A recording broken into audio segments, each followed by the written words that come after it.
अस्सलाम वालेकुम।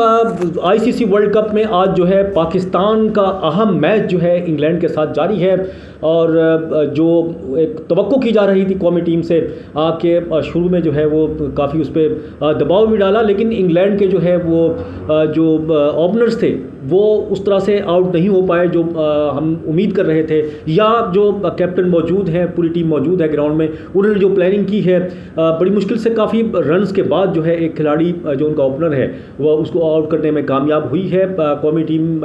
लेकिन अब पाकिस्तान के लिए शायद अगर ये टारगेट कोई ज़्यादा दे देता है इंग्लैंड, फिर शायद जो सेमीफाइनल की दौड़ है उसमें कौमी टीम ना रह सके, और अगर कोई जल्दी आउट करने में दीगर खिलाड़ियों कामयाब हो जाती है तो फिर कोई उम्मीद की जा सकती है। इस हवाले से क्या क्या मुमकिनात हैं, किस तरह से जो है पाकिस्तान टीम सेमीफाइनल में पहुंचेगी, मेरे साथ मौजूद हैं स्पोर्ट्स जर्नलिस्ट शाहज़ेब, पहले भी ये मुख्तलिफ वीडियोज़ में स्पोर्ट्स के हवाले से मेरे साथ मौजूद रहे हैं। आज इनसे ज़रा बात करते हैं। अस्सलाम वालेकुम शाहज़ेब। वालेकुम अस्सलाम, कैसे हैं भाई मुझे तो दिल की धड़कनें तेज़ हो रही हैं पाकिस्तान के लिए, आपका क्या हाल है?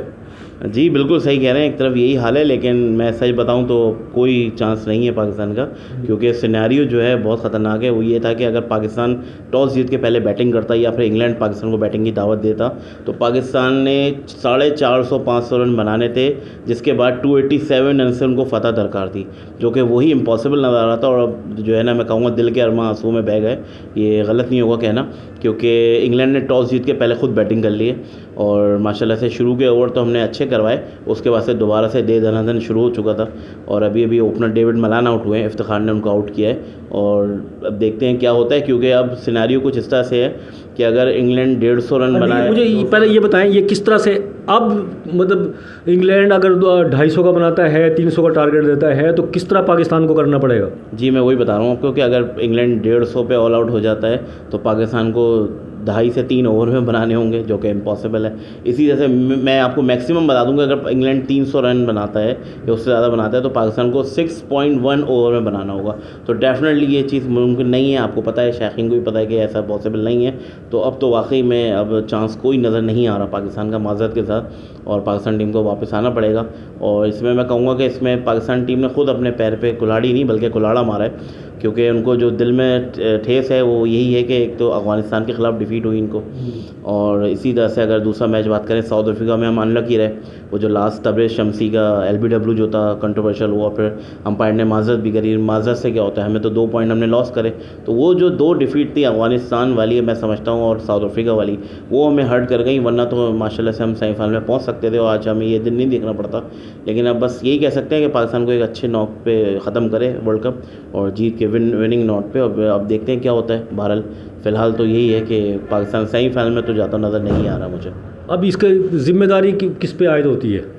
देखिए अगर ये आज का वैसे मैच तो जीत जाएगी मेरे ख्याल में, मैच तो जीत सकते हैं हम। जी उम्मीद तो यही है कि अगर 300 से पहले या 300 तक भी अगर करें, पिच अच्छी है कोलकाता की, हमने यहाँ बांग्लादेश को बहुत अच्छे मार्जिन से हराया था हमने, जिसमें फ़खर जमान ने 82 भी किए थे 71 बॉलों पे। तो उम्मीद यही है कि इंशाल्लाह आज का मैच जीत जाएँ, लेकिन चांस नज़र नहीं आ रहे सेमीफाइनल में पहुँचने पर, अगर मैं आप सही बताऊँ तो आपको। ठीक है जी, चांसेस जो है बहुत कम है, मादूम है, बल्कि थोड़ी थोड़ी सी रोशनी, वो जिस तरह से सूरज गुरूब होता है ना, इस तरह से मुश्किल तरीन होता जा रहा है पाकिस्तान का जो सेमीफाइनल में पहुंचने का इम्कान है, वो इसी तरह से। और चलें ठीक है जी, जो भी हुआ, मतलब अफ़गानिस्तान से जिस तरह से उन्होंने बताया वो इतना वो हार गए, फिर साउथ अफ्रीका में उससे मैच जो मतलब हराया गया एक तरह से, यूँ कह सकते हैं कि अगर वो एक मैच अगर हम और जीते होते तो आज ये सूरत हाल ना होती, हम सेमीफाइनल में होते। ठीक है, लेकिन मैं तो फिर भी बेस्ट ऑफ लक कहूँगा कौमी टीम को। खेल है, क्रिकेट है, अगर इसमें जीत हार होती है, लेकिन कुछ कमज़ोरियाँ भी ज़रूर नज़र आई हमें, कुछ इख्तलाफात की बातें भी सामने आई। आप इस बारे में क्या कहते हैं? इख्तलाफात की बातें भी बड़ी चली हैं इस दौरान, ये भी मतलब उसमें थोड़ा इफ़ेक्ट करता है इन चीज़ों में? जी मैं आपको बताऊं कि एक हमारे पाकिस्तान टीम में कुछ, जैसे आपको पता है बाबर आजम की कप्तानी में टीम 3 साल से करती हुई आ रही है, और मैचेस जीते भी, ये नहीं कि इन्होंने सिर्फ ख़राब कारकर्दगी की, अच्छी कारकर्दगी पेश की है। लेकिन पाकिस्तान टीम में एक, जो मैं आपको एक अंदर की बात बताऊँ, एक ट्राइका था जो अब वो टूट गया है। अब मैं नाम नहीं लेना चाहूँगा सोशल मीडिया पे, लेकिन वो एक ट्राइका जो था वो टूट गया, जिसकी प्लानिंग के तहत ही टीम में लड़के रखे जाते थे, बाहर रखे जाते थे और बाहर किए जाते थे। लेकिन अब वो चीज़ नहीं रहा, उनमें इख्तलाफात हो गए। और मैं इसको ब्लेम नहीं करेंगे कि इसकी वजह से टीम की परफॉर्मेंस रही, लेकिन कुछ ना कुछ वजूहत हैं वाकई में। इन्होंने ख़ुद जो है ना गलतियाँ की हैं, और वही टीम में पसंद नापसंद के, दोस्ती यारी वाली जो बात है वो नज़र आती है। और बस बेस्ट ऑफ लक ही कहेंगे। इंग्लैंड के खिलाफ मैच में जीत के विनिंग नोट पे ख़त्म करें वर्ल्ड कप का सफ़र अपना, और बस पाकिस्तान को ठीक है। चलो आज तो इतना ही काफ़ी है, लेकिन इस पे हम बात करेंगे ज़रूर। लाजमी सी बात है यार, हमारे जज्बात हैं, पूरी कौम के जज्बात हैं। अगर टीम ये वर्ल्ड कप जीत के आती तो हमारे जज्बात क्या होते, पूरी टीम के जज्बात क्या होते। लेकिन चलें, best of luck Pakistan team. अगर ये मैच जीत भी जाती है तब भी जो है मेरे ख्याल में वापस आना पड़ेगा बगैर सेमीफाइनल के, क्योंकि अब मुमकिन नज़र नहीं आ रहा, बहुत ही कम इम्कान रह गया है पाकिस्तानी टीम का सेमीफाइनल में जाने के लिए। किसी और नए प्रोग्राम में फिर हाजिर होंगे, जब तक के लिए अब्दुल कदीर रानू, याद दीजिए, अल्लाह हाफिज़।